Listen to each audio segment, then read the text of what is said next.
Bueno, primero saludarlos. Mi nombre es Pamela Aguilera, soy profesora de Lenguaje y Comunicación y la idea de hoy es compartir un poco un contenido con ustedes respecto de lo que es la literatura. Objetivo general dice conocer qué es la literatura, sus características y tipos de texto. Y el objetivo específico, analizar un texto narrativo a partir de su estructura, época y temática. Bueno, ahí tenemos dos aspectos que vamos a tratar. Quiero que veamos una imagen a continuación. Dice, observa la siguiente imagen. ¿Qué diferencia existe entre un texto literario y un texto de tipo informativo?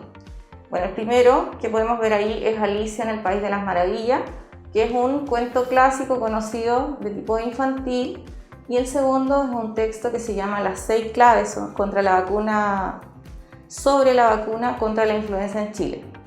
Ya tenemos este otro texto que tiene características totalmente distintas al texto de Alicia en el País de las Maravillas. ¿Por qué? Porque uno es de tipo literario y el otro texto es un texto no literario que se basa en hechos reales, concretos. Y Alicia nos recrea una realidad distinta, escogiendo un mundo literario por parte del autor.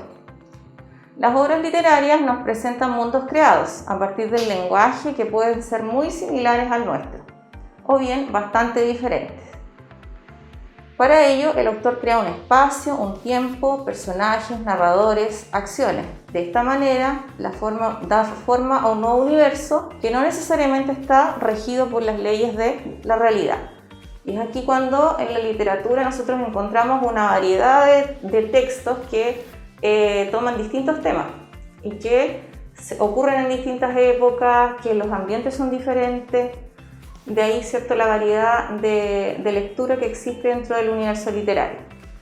La creación de mundos imaginarios a través de la literatura es un trabajo que requiere de creatividad, rigor y la incorporación de una serie de elementos que le otorguen sentido al mundo narrado: tiempo, personajes, espacios y acciones. Bueno, ligado un poco a lo que decía anteriormente, para crear un texto los autores a veces pasan años, incluso algunos los han escrito en más de una etapa, puesto que no es tan fácil escribir un texto. Tienes que lograr que todos estos elementos que se mencionan, o sea, el narrador, el tiempo, los personajes, las acciones, logren tener una coherencia entre sí, para que se pueda entender la historia y para que siga, ¿cierto?, una lógica de acuerdo al diseño que yo le haya dado a mi texto. Ejemplo de esto dice que, nuevamente se menciona aquí, Alicia en el País de las Maravillas, que se escribió en 3 fases y tardó 4 años en ser publicada como la conocemos hoy. Lewis Carroll cuenta que esta historia surge en una primera etapa como una improvisación. Iban en un viaje en el Támesis y en eso iban unas niñas inglesas y las niñas iban profundamente aburridas, entonces le pidieron a él que les contara una historia. En ese transcurso del viaje es cuando surgen las historias de Alicia en el País de las Maravillas. La primera etapa quedó solamente como una anécdota. Luego de eso, en una segunda fase, debido a la insistencia de las niñas porque les había gustado tanto la historia que les había contado Carroll, le pidieron que la escribiera. Y es ahí cuando en el año 63 escribe la historia de Alicia en el País de las Maravillas. Posterior a eso, en una tercera fase, hace los dibujos de las ilustraciones, que es en 1964, y en 1965 finalmente es publicada la obra. O sea, la obra tardó, como dice aquí, 4 años en ser publicada.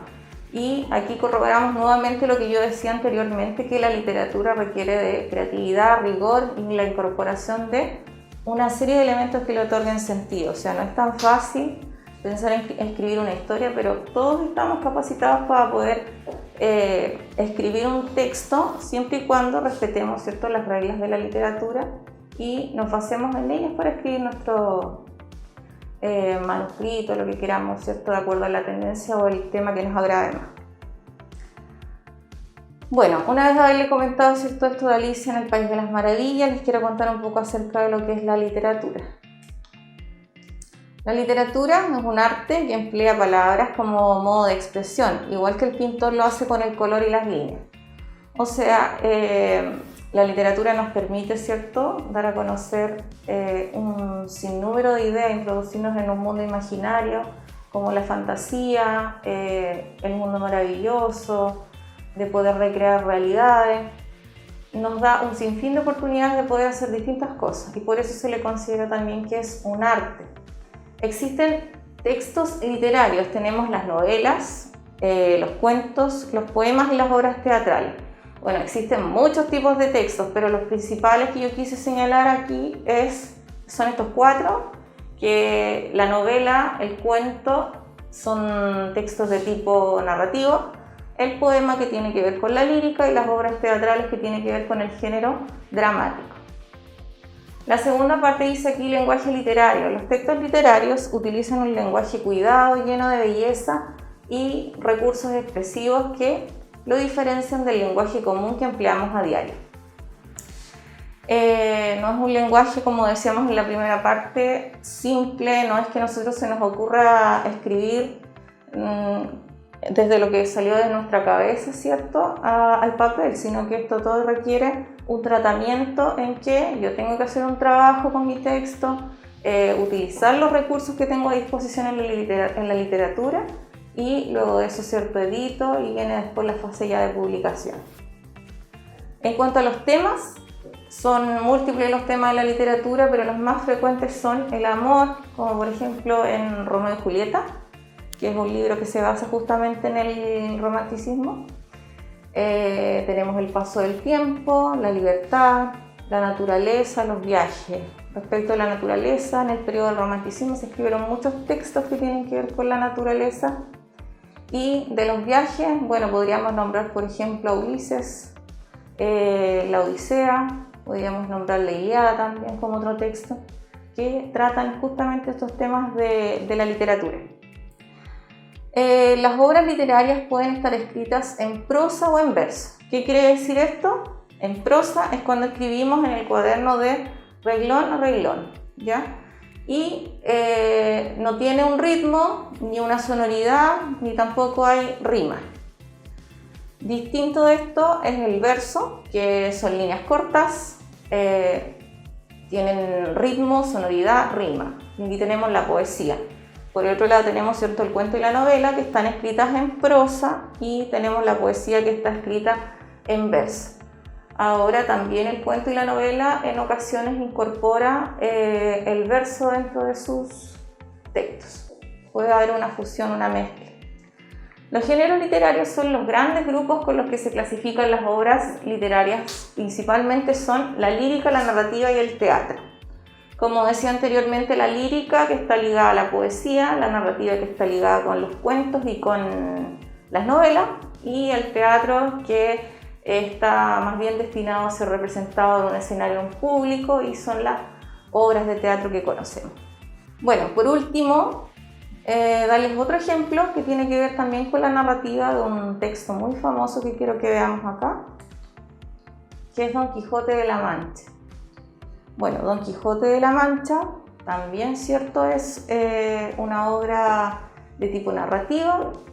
Esta obra es el libro más traducido y editado de la historia, solo superado, dice, por la Biblia. En el número 2, dice, en la primera gran novela moderna, tiene 2 partes. La primera parte, que se escribió en 1605, que trata todas las aventuras de Don Quijote en una primera fase, y la segunda parte, que se publica en 1615, que cuenta la segunda parte de este libro. Entre una y otra hay una tercera parte que es apócrifa, es decir, que no es escrita por Cervantes, sino por un tal Avellaneda, que la verdad que no se tiene mucho antecedente respecto de quién era hasta la fecha. En el número 3, Cervantes dice que se burla de los libros de caballerías, una aventura o fantasía que sucedió en la Edad Media, varios siglos atrás. Bueno, la característica justamente de este libro que hace una parodia respecto de lo que son los caballeros de la época, y nos va relatando las aventuras que vive dentro de una ruta que existe del Quijote, en que va junto a Sancho Panza en cada una de ellas. El número 4, el argumento. Bueno, aquí se cuenta un poquito, muy brevemente, de qué se trata. Un hidalgo de la Mancha, trastornado por tanto leer libros de caballería, decide hacerse caballero y salir en busca de aventuras para defender y bien combatir las injusticias. Se hará acompañar por su fiel escudero, Sancho Panza. ¿Ya? Bueno, estas son una serie de historias. Existen varias versiones, un libro bastante amplio, pero si bien es extenso, también existen versiones escolares que yo recomiendo para leer, porque es un libro muy atractivo y al momento de leerlo yo creo que uno se va envolviendo con la historia y finalmente le empieza incluso a tomar cariño a este Quijote y también a su escudero Sancho. Por último, decir que es una novela polifónica, o sea que mezcla distintas cosas, en este caso mezcla la épica, la lírica, lo trágico y lo cómico. Ahí tenemos héroes, tenemos en la lírica, tenemos poesía, trágico tenemos drama y cómico tenemos el humor. Bueno, para resumir, nos podemos dar cuenta, ¿cierto?, que la literatura nos presenta una amplitud de temas que podríamos tratar. Voy a volver atrás aquí un momento, que tenemos muchos temas que podemos tratar, que tenemos también distintos géneros que podríamos incorporar dentro de la literatura, elegir el que más nos guste y tratarlo, y también existe una variedad de libros que podríamos leer durante este tiempo y nos podrían servir para complementar justamente lo que yo estoy señalando. En esta ocasión yo les recomiendo, ¿cierto?, que puedan leer el cuento de Alicia en el País de las Maravillas, que es un cuento muy bonito y está inspirado en la época victoriana, ¿ya? Y nos habla un poco acerca de las cosas que ocurrieron en esa época, que son la época del autor, su contexto de producción. Y también recomendarle que lean El Quijote de la Mancha, que también es un libro interesante y puede servir para mejorar nuestra comprensión lectora y también para mejorar nuestro vocabulario. Así que eso, voy a volver aquí a la imagen de Don Quijote y muchas gracias por la atención a todos.